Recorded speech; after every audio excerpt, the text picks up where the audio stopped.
isang mapagmagsik pagbati ang ipaabot namin sa buong sambayanang Pilipino.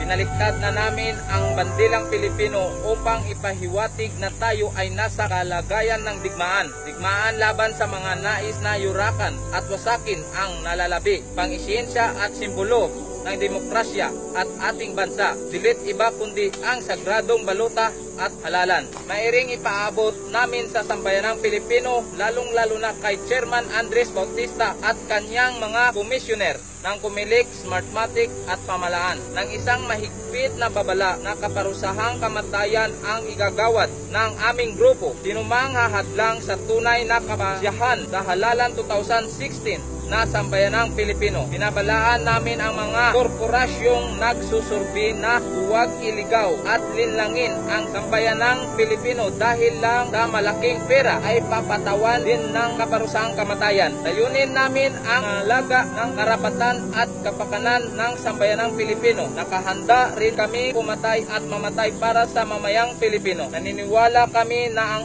ating tinig na sambayanang Pilipino ay tinig ng Diyos na di dapat hadlangin na sinumpaang kumilig o pamahalaan, the voice of the people and the voice of God. Di kami makapapayag na yurakan at alipustain ng kumilig ang tunay na damdamin ng sambayanang Pilipino. Sa halalan 2016, hindi kami papayag na iluklok sa kapangyarihan ang mga huwad na lider na hindi na tunay na halal sa bayan dahil sa sabwatang kumilig at Smartmatic. Ang batayan namin sa ating saligang batas sa pagkakatatag ng aming grupo ay ang mga sumusunod. Ang Pilipinas ay isang republika ng kung saan ang lahat ng kapangyarihan at nakasalalay sa sambayanang Pilipino at mula sa kanila nanggagaling ang lahat ng otoridad ng pamahalaan. Ang Armed Forces of the Philippines, sandatahang lakas ng Pilipinas, ay tagapagtanggol ng sambayanang Pilipino at ng Estado. Ang kanyang soberenya, integridad ng kanyang teritoryo. Kami ay binubuo at pinapaday mula sa mga piling makabayang uring mandirigma Pilipino. Binubuo bilang tagapagtanggol ng inyong karapatan at kapakanan.